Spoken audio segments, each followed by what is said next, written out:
Assalamualaikum warahmatullahi wabarakatuh. Alhamdulillahirabbil alamin. Wassalatu wassalamu ala asyrafil anbiya'i wal mursalin wa ala alihi wa sahbihi ajma'in. Amma ba'du. Bapak-bapak, Ibu, jemaah salat zuhur yang dirahmati Allah. Pertama, kita bersyukur kepada Allah yang masih melimpahkan rahmat dan nikmat kepada kita. Masih diizinkan oleh Allah kita melaksanakan salat berjemaah. Mudah-mudahan kita di dalam hidup ini mementingkan pentingnya salat berjemaah sepanjang hayat kita. Selawat serta salam kita sampaikan kepada junjungan Nabi Muhammad sallallahu alaihi wasallam. Allahumma shalli ala sayyidina Muhammad wa ala ali sayyidina Muhammad.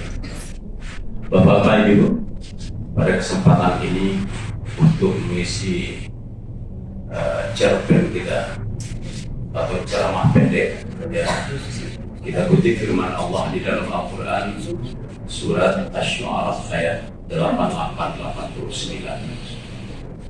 Allah berfirman, A'udzubillahi minasyaitonirrajim, Bismillahirrahmanirrahim.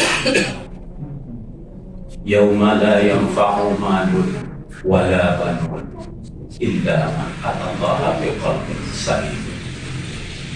Artinya, pada suatu hari nanti di hari kiamat tidak ada bermanfaat harta yang banyak dan anak cucu keturunan yang banyak, kecuali adalah orang yang datang menemui Allah dengan hati yang suci, hati yang bersih. Ayat ini mengingatkan kita kaum muslimin bahwa harta yang kita punya dan anak cucu yang banyak, pintar-pintar semuanya kita didik, kita sekolahkan tinggi-tinggi, bisa tidak ada manfaat di akhirat. Tidak bisa kita banggakan nanti di akhirat kalau kita tidak jalani, kita peroleh dan kita tidak kita belanjakan, manfaatkan pada jalan yang diridai oleh Allah. Yang akan bermanfaat itu nanti di akhirat adalah orang-orang yang menemui Allah dengan hati yang suci. Jadi tugas kita di dunia ini bukan mengumpulkan harta, bukan tanggung jawab menyelesaikan pendidikan anak-anak sampai ke yang tertinggi, tetapi harus menyiapkan diri bahwa kita menjadi pribadi-pribadi yang bersih untuk menemui Allah, menemui alam akhirat nanti. Kalau kita lihat Bapak Ibu, rangkaian syariat ajaran Islam yang kita laksanakan dalam kehidupan kita sehari-hari, pada hakikatnya juga untuk mendidik manusia untuk menjadi manusia yang bersih, manusia yang suci, manusia yang fitrah. Artinya syariat Islam yang terangkum dalam rukun Islam yang 5 itu pada hakikatnya untuk mengembalikan manusia kepada fitrahnya. Contoh seperti rukun Islam yang pertama, 2 kalimat syahadat. 2 kalimat syahadat juga untuk membersihkan manusia. Apa yang dibersihkan oleh 2 kalimat syahadat adalah membersihkan akidah kita. Dengan 2 kalimat syahadat kita bersih dari kemusyrikan. Dengan 2 kalimat syahadat orang menafikan diri, tidak mengabdi kepada selain Allah. Dia tidak akan menyembah, tidak akan tunduk dan patuh selain daripada Allah. Aturan Allah lah yang diikutinya. Ini makna 2 kalimat syahadat. Sehingga dengan mengamalkan dan menghayati 2 kalimat syahadat dengan benar, orang tidak akan mau lagi diperbudak oleh sesama manusia, diperlakukan sewenang-wenang oleh orang lain.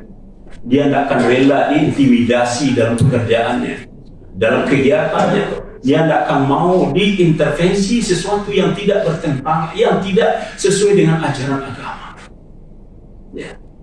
La ta'ata li makhluqin li maksiatillah. Itu prinsip orang bertauhid. Tidak ada kepatuhan kepada makhluk kalau berbuat maksiat kepada Allah. Ini adalah ajaran Allah. Jadi 2 kalimat syahadat adalah membersihkan diri manusia dari kemusyrikan dan pengabdian kepada selain Allah. tidak mau berkompromi dengan kebatilan di dalam prinsip hidupnya. Malahan dalam sebuah kitab Kanzul Umal kita temui sebuah riwayat.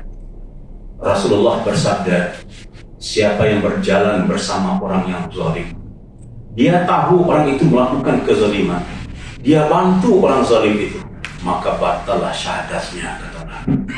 Alhamdulillah. Dan kita kaum muslimin bisa membersihkan akidah kita sehingga kita mempunyai prinsip di dalam hidup, tidak rela diperbudak oleh sesama makhluk Allah di muka bumi. Hanya budak Allah semata kita. Ini yang pertama. Yang kedua, mendirikan salat 50 seri semalam. Salat apa yang dibersihkan? Membersihkan pikiran manusia agar manusia selalu ingat kepada Allah. Allah berfirman, aqimis shalah li zikri. Dirikanlah salat untuk mengingat aku. Seandainya orang mendirikan salat, dia akan selalu ingat pada Allah, terkontrol perilaku dan perangainya. Ya, sehingga dalam Al-Quran ayat lain diperintahkan orang salat itu untuk menjaga tingkah lakunya dari perbuatan keji dan mungkar. Dalam surat Al-Ankabut Allah berfirman ayat 45, aqimis shalah inna sholata tanha 'anil fahsya'i wal munkar. Dirikan sholat, sesungguhnya sholat itu bisa mencegah orang berbuat keji dan berbuat mungkar. Banyaknya perilaku kriminal dilakukan oleh seseorang. Pada umumnya, kalau kita lihat, kita amati mereka, pada umumnya adalah orang-orang yang tidak terpelihara sholat dalam kehidupan. Seperti kejahatan-kejahatan yang populer dalam media yang kita lihat. Selama itu hari yang rela dia membunuh 12 orang itu dengan kedok mengandalkan uang. Dan juga korban-korban yang 12 orang itu, kenapa dia percaya kepada orang-orang yang tidak beres semacam itu? Karena akidahnya dan sholatnya tidak menuntun dia pada jalan yang benar. Jaminan Allah, sholat bisa mencegah orang berbuat keji dan berbuat mungkar. Sehingga kalau orang rajin sholat tetapi tidak mampu membersihkan perilaku dan dirinya dalam kehidupannya, bercampur aduk antara hak dengan yang batil dilakukannya, ini berarti bukan ajaran sholatnya yang salah, tetapi kesempurnaan pengamalan ajaran sholat atau memahami makna sholat itu yang belum sempurna dilakukannya, sehingga masih bercampur aduk. Padahal sholat itu berupaya untuk membersihkan perilaku dan pikiran manusia dalam kehidupan, sehingga dia tidak nyeleneh perangainya kepada jalan yang dilarang oleh Allah. Sehingga dalam sebuah riwayat kita baca, nanti di akhirat ada orang amalan sholatnya setiap hari ini tidak diterima oleh Allah, malahan mengaku dia ada seorang hamba membuat amalan sholat, kemudian dilipat sholatnya itu, amalan sholatnya itu seperti kain baju yang buruk dilemparkan ke mukanya sehingga hitam lebam mukanya. Kenapa? Ternyata sholat tidak mampu membelung dirinya dari perbuatan salah dan dosa. Inilah makna sholat membersihkan perilaku dan pikiran manusia. Yang ketiga, ibadah puasa yang sedang kita jalani dan hampir tamat sebulan yang kita lalui ini juga membersihkan diri manusia, mengendalikan hawa nafsu manusia, membersihkan jiwa manusia supaya dia mempunyai nafsu dikendalikan, diarahkan kepada jalan yang diridai oleh Allah. Kita tidak bisa menentang hawa nafsu, memberantas hawa nafsu, karena itu fitrah manusia. Tetapi dengan adanya nafsu, manusia bisa berkreasi dan bisa pula mengendalikan nafsunya kepada jalan yang benar yang diridai oleh Allah. Disitulah letak tingginya derajat manusia. Karena dengan ajaran puasa, manusia bisa membersihkan jiwanya. Inilah yang disebut dengan bulan suci Ramadan untuk membentuk manusia-manusia yang suci. Manusia yang suci itu di dalam Al-Quran diistilah dengan orang-orang yang bertakwa, kekasih-kekasih Allah. La khaufun alaihim wa la hum yahzanun. Orang-orang yang kekasih Allah itu tidak ada rasa cemas, tidak ada rasa takut dalam kehidupannya. Allah pelindungnya, Allah yang merawatnya, Allah yang mengatur hidupnya. Tidak ada takut kepada makhluk Allah.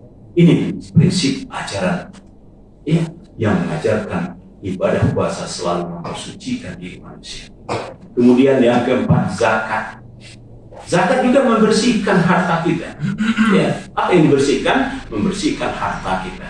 Dengan apa dibersihkan? Dengan mengeluarkan zakat. Orang kalau tidak dikeluarkan zakatnya berarti kotor hartanya. Ya, ya. Mungkin zakat itu adalah merupakan hak orang lain, hak fakir miskin yang dititipkan kepada orang-orang kaya yang mempunyai hartanya, yang penuh nisabnya sampai haulnya, wajib dikeluarkan zakatnya. Karena itu adalah hak orang miskin yang dititipkan oleh Allah melalui tangan kita. Itulah makanya wajib kita bayarkan zakat. Zakat ada dua bentuknya dalam Islam. Ada zakat mau, hanya khusus untuk orang kaya, dan ada zakat fitrah, itu setiap diri seorang muslim di akhir bulan Ramadan setelah terbenam matahari menjelang pelaksanaan sholat Id itu wajib, baik laki-laki maupun perempuan, hamba sahaya atau orang merdeka, itu wajib dikeluarkan zakatnya, namanya zakat fitrah. Itu ada ketentuan semua.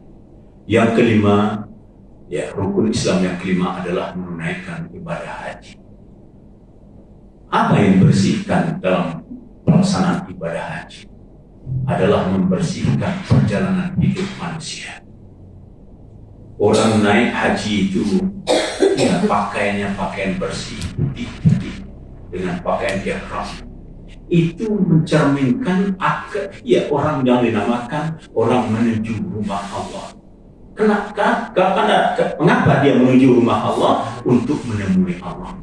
Orang yang akan menemui kematian yang hakiki juga disebut juga menemui Allah. Ya, dengan pakaian yang sama, pakaian yang putih. Ya, di mana dia menemui Allah? Di Baitullah, di rumah Allah. Dia berputar mengelilingi Ka'bah, dengan berbagai macam ritual ajaran agama yang dilakukan, yang diajarkan. Apa tujuannya? Supaya sepanjang perjalanan hidupnya akan berjalan menuju ridha Allah. Kalau dia lupa perjalanan hidupnya, sehingga dia salah gunakan kehidupannya. Walaupun berkali-kali dia berangkat, tapi menyimpang perilakunya, berarti ibadah hajinya belum tepat niat, belum tepat pelaksanaan, boleh jadi mungkin masih renggang dalam manasik atau rukun-rukun yang diperlukan, perlu dikoreksi atau perlu diulang melakukannya. Karena ibadah haji adalah membersihkan perjalanan hidup manusia sepanjang hidupnya, berputar di antara rumah-rumah Allah, dilambangkan dengan tawaf mengelilingi Baitullah. Setelah pulang haji, dia akan berjalan di antara rumah-rumah Allah yang ada. Artinya dia tidak lupa dengan masjid dan musala, tempat ibadah, untuk dia ramaikan sepanjang hayatnya.